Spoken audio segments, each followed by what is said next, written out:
In the darkness of the Sabi Sands, there were nights when one sound was enough to make an entire territory freeze: the roar of the Kambula brothers. If you clicked on this video to understand how a group of male lions could change the balance of an entire kingdom, you are in the right place. Because this is the story of how the Kambulas rose from young challengers to feared rulers, pushing rival males, unsettling prides, and turning quiet nights into warnings. But the real question is not just how they took power. It is how long any lion can keep a kingdom built on fear. So before we judge them as monsters, kings, or invaders, imagine standing there in the dark, hearing their roars coming closer, and realizing that every lion around you has heard them too. To understand their story, you need to know one thing first. In lion society, territory is not just land. It is food, bloodline, protection, and survival. If you enjoy wild stories told with context, detail, and real savanna dynamics, leave a like now. It helps the channel bring more stories like this. This story is told in a cinematic documentary style, combining educational context with dramatic storytelling based on known lion behavior and territorial dynamics. And with that, let's enter the kingdom the Kambulas were about to change forever. Before the Kambulas became a name feared across the savannah, there was already a kingdom.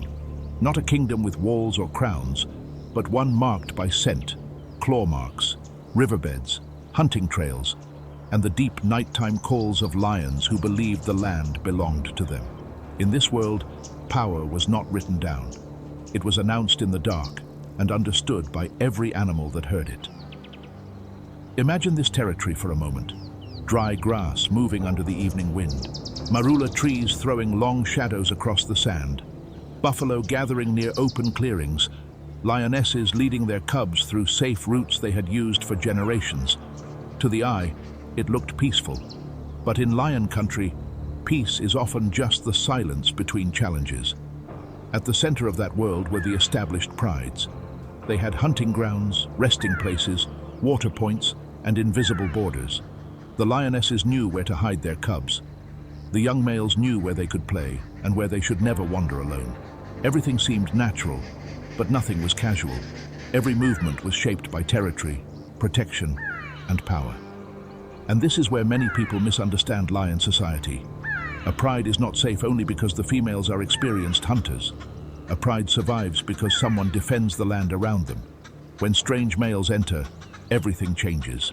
The future of the cubs, the stability of the pride, and the control of the bloodline all depend on who answers the challenge. Now pay attention to this detail, because it matters. A kingdom can look stable just hours before it begins to fall apart. The cubs can still play. The dominant males can still rest with full bellies. The lionesses can still move through familiar trails. But far beyond the center of the territory, young nomads are always listening, always moving, always searching for weakness. That is the rule of the wild. No reign is permanent.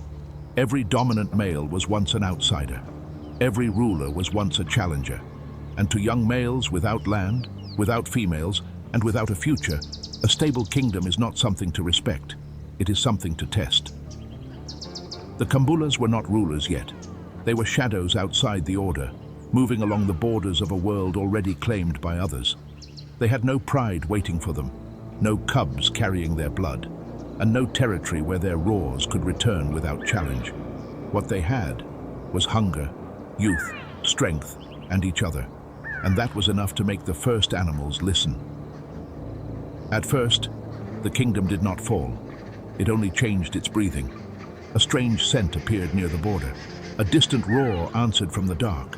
Lionesses lifted their heads for no visible reason. Resident males rose from the shade and listened longer than usual.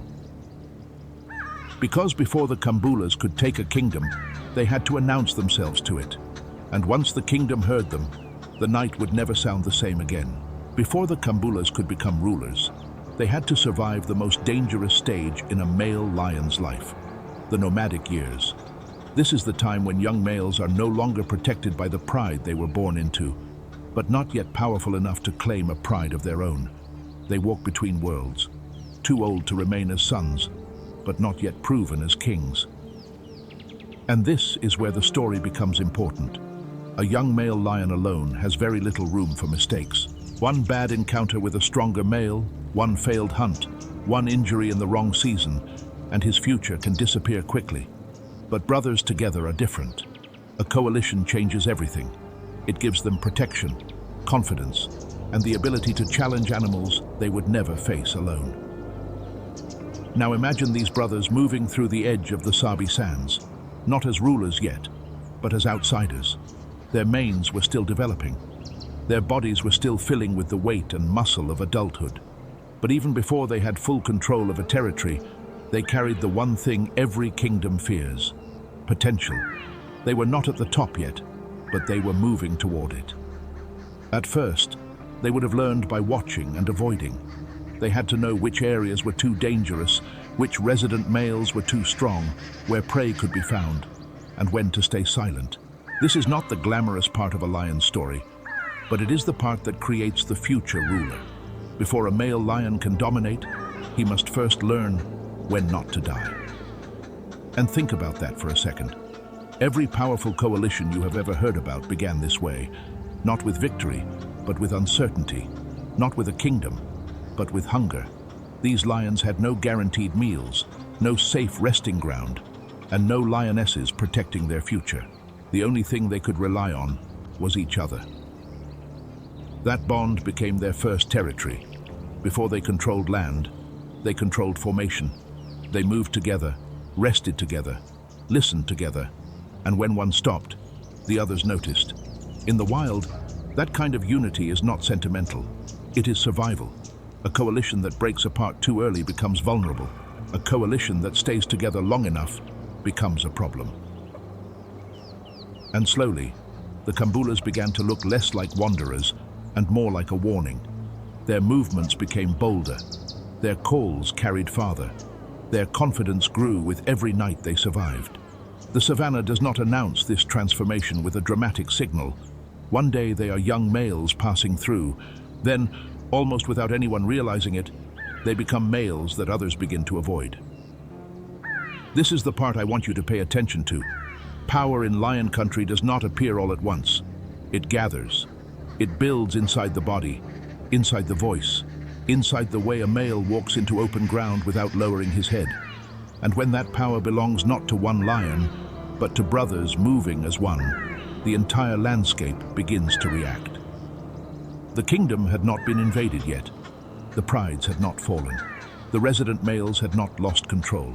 But something had changed outside the border. The Kambulas were no longer just surviving the wilderness. They were studying it, testing it, learning its weak points. And soon, they would stop walking around the kingdom and start walking toward it. The first signs did not come as a battle. They came as changes in behavior. A pride that once rested openly began to move sooner than usual. Lionesses lifted their heads at sounds they would normally ignore. Young cubs were kept closer to cover. And in the night, beyond the familiar calls of the resident males, another sound began to appear. That is how fear enters a lion kingdom. Not all at once, but in small signals. A strange scent near a water point, tracks crossing a dry riverbed, a distant roar that does not belong to the males who already rule there. To us, these details might seem easy to miss, but to lions, they are messages, and every message has a meaning. Now imagine being a resident male in that territory. For months, maybe years, your roar has been enough to hold the land. The lionesses know you. The cubs carry your blood. The rival males keep their distance. Then one night, the darkness answers back with voices you do not recognize. Not one voice, not a single wanderer passing through. A coalition. This is where the Kambulas became more than outsiders. They were no longer just surviving along the edges. They were beginning to pressure the system. They tested the borders, moved near established routes, and forced the kingdom to react. And when a territory begins reacting to you, it means your presence has become impossible to ignore. Pay attention to this part, because it explains why coalitions are so dangerous. A single male can be challenged, chased, or avoided. But brothers moving together create uncertainty. If one appears, the others may be close. If one calls, the others may answer. And for resident males, that uncertainty is exhausting. They must patrol more, listen more, and risk more. For the Lionesses, the danger was different. Their concern was not pride or reputation. It was survival. New males entering a territory can mean upheaval, displacement, and danger for cubs. So the females watched the grass. They changed routes. They became more cautious near the places where the unfamiliar scent was strongest. The kingdom was not conquered yet, but it was no longer relaxed. And here is a question for you. If you were watching from the safety of a vehicle, would you have noticed the kingdom changing? Would you have understood that the story was already moving before the first major confrontation? Because in the wild, the most important moments are not always the loudest. Sometimes, they are the quiet adjustments animals make before chaos arrives. The Kambulas understood pressure. They did not need to win everything in one night. They only needed to keep appearing, keep calling, keep reminding the territory that a new force was close. Every night they survived near the border made them bolder. Every unanswered challenge made the kingdom look weaker. Then came the moment every established territory fears. The Kambulas stopped behaving like males passing through. They began behaving like males deciding where they belonged. And when that happens in lion country, the question is no longer if conflict will come. The question is, who will still be standing when it ends? Every lion kingdom has borders, even if no human eye can see them. There are no fences, no signs, no clear marks in the sand saying where one rule ends and another begins. But the lions know. They know by scent. They know by sound. They know by the invisible pressure of males who have claimed the land and expect every stranger to understand the warning. For a while, the Kambulas moved near those borders like shadows testing a wall. They listened, waited, and learned the rhythm of the territory. They knew where the prides moved at night. They knew where the resident males rested during the heat. They knew which routes led toward water and which open areas could turn dangerous if they were caught at the wrong time. But there comes a moment when nomads must choose. They can remain outside the kingdom, surviving on chances, avoiding stronger males, and living with no future beyond the next meal. Or they can step into danger and try to take what no lion will ever give willingly: territory, females, legacy. The Kambulas reached that moment. Now imagine this scene. The night is heavy. The air is still. Somewhere in the distance, the resident males call, expecting their voices to roll across a land that belongs to them. But this time, the answer comes from closer than it should. Not from far outside the border, not from a passing male, from inside the kingdom. That was the kind of moment that changes everything. Because once strange males cross that invisible line, the territory can no longer pretend they are only a distant problem. The lionesses hear it. The cubs feel the tension in their mothers. The resident males rise and listen, because now the challenge is no longer theoretical. It is walking through their land. And pay attention here. This is not just about courage. It is about calculation. The Kambulas were not charging blindly into a fight they could not understand. They had studied the edges. They had felt the reactions. They had measured the confidence of the males who ruled before them. In lion country, invasion is rarely random. It begins when challengers believe the risk is finally worth the prize. The first confrontation did not need to be a clean, dramatic battle under moonlight. Sometimes dominance changes through pressure, retreat, pursuit, and exhaustion. A resident male forced to move, a pride pushed away from a familiar route, a roar unanswered for too long. Each small loss makes the next one easier, and once the balance starts shifting, every animal feels it. This is where the Kambulas began to turn fear into territory. They were no longer just a sound beyond the dark. They were inside the system, forcing choices. Should the resident males confront them now, or wait? Should the lionesses move the cubs, or stay hidden? Should the kingdom resist, or begin to bend? And if you are still watching, remember this moment, because this is the point where the story stops being about young males looking for a chance. From here forward, the Kambulas are no longer asking whether they belong in the kingdom. They are making the kingdom answer. After the Kambulas crossed into the territory, the kingdom did not collapse in a single moment. It changed piece by piece. That is usually how power shifts in lion country. First, the sounds change. Then the movement changes. Then the confidence disappears. A pride that once rested in the open begins to choose thicker cover. Resident males that once answered every call begin to measure the distance before they respond. And this is where the title of this story begins to make sense. The Kambulas did not need every lion to see them every night. Their presence was enough.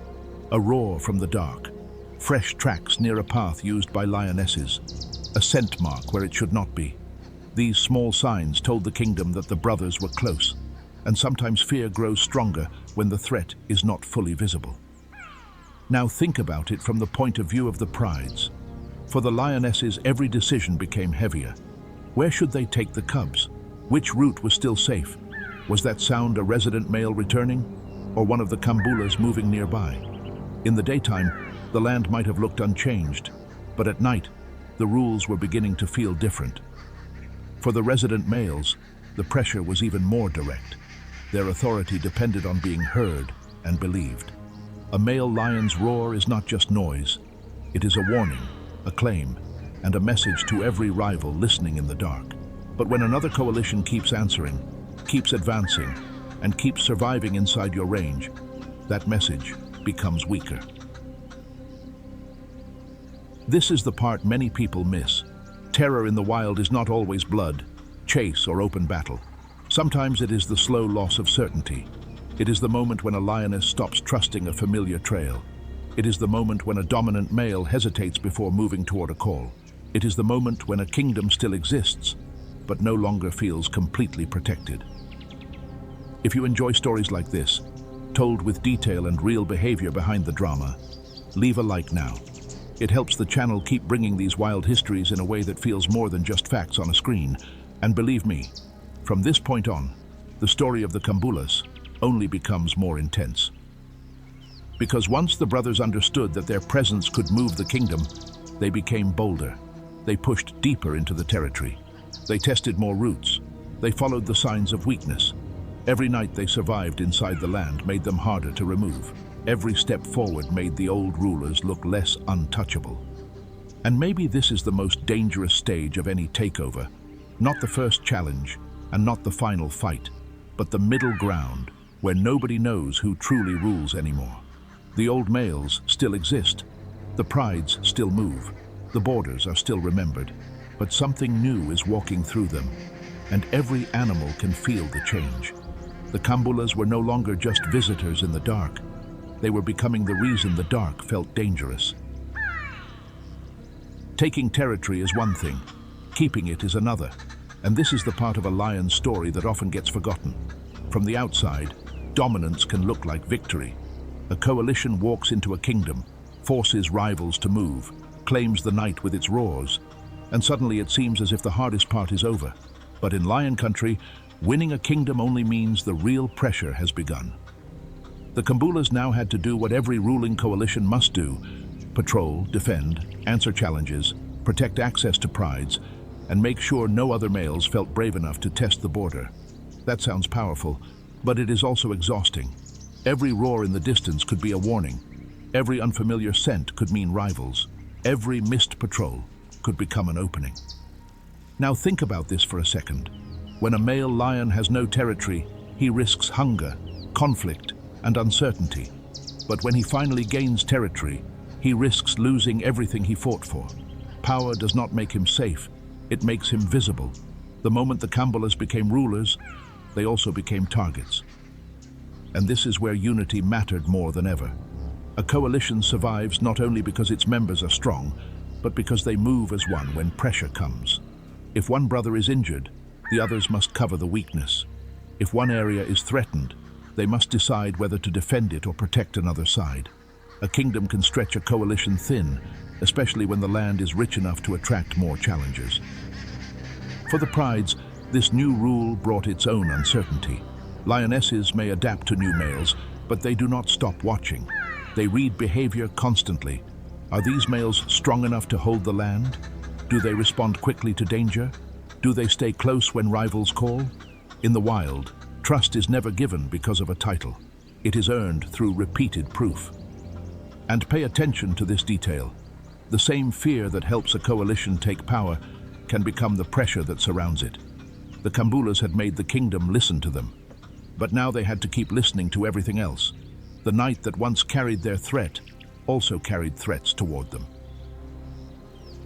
This is why every reign in the savannah has a hidden cost. A ruling male may look calm under a tree in the afternoon, but his life is built around tension. He must eat when he can, rest when he can, and rise when the darkness asks for an answer. There is no crown in lion country that does not come with scars. So here is the question. Do you think a coalition becomes legendary because it conquers, or because it survives long enough after conquering? Because the Kambulas had proven they could enter the kingdom and change its rhythm. But keeping that rhythm under their control would be a different test, and somewhere beyond the borders, other males were listening. Every kingdom eventually attracts challenges. That is the rule no ruling coalition can escape. The stronger the territory, the more valuable it becomes. The more valuable it becomes, the more young males begin to circle its edges. And the more a coalition dominates the night, the more another coalition somewhere in the distance begins to listen and wonder if that power can be tested.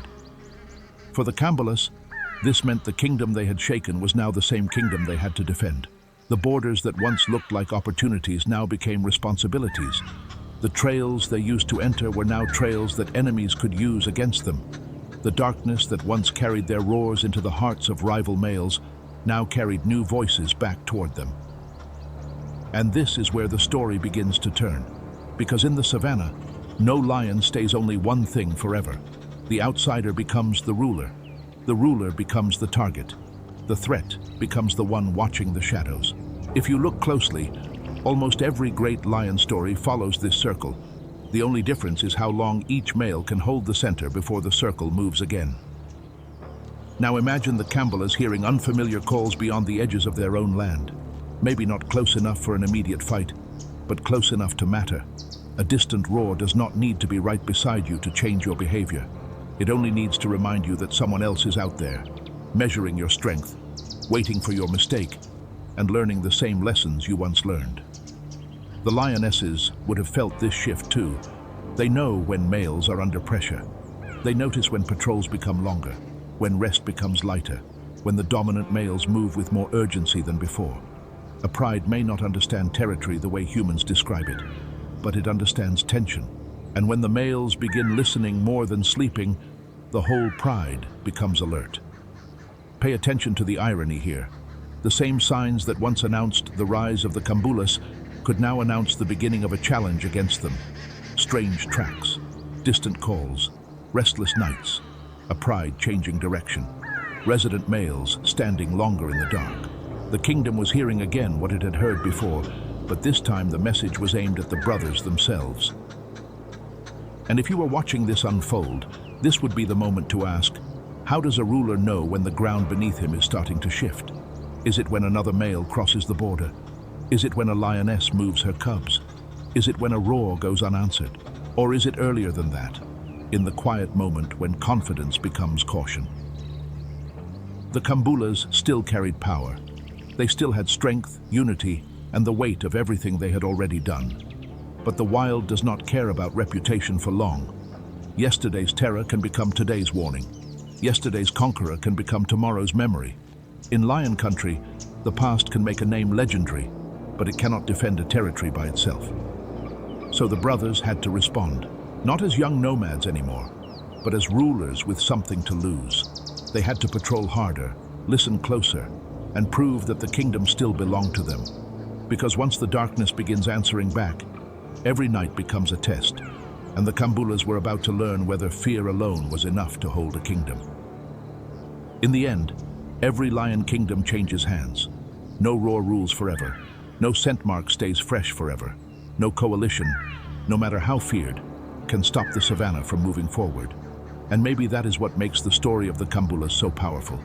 They were not remembered because they escaped the cycle. They were remembered because for a time, they made the entire cycle bend around them. The Kambulas began as outsiders, like so many young males before them. They had no territory, no pride, no guaranteed future, and no place in the order of the land. But they had each other. And in lion country, that can be the difference between disappearing into the wilderness and becoming a force every other animal has to respect. Think about the kingdom we entered at the beginning of this story. A land that seemed stable, prides moving through familiar paths, resident males resting under the heat of the day, cubs hidden in the grass while the night carried voices everyone recognized. Then the Kambulas arrived, and slowly, the meaning of those nights began to change. They did not need to be seen every moment to be feared. Their power was carried through sound, scent, movement, and pressure.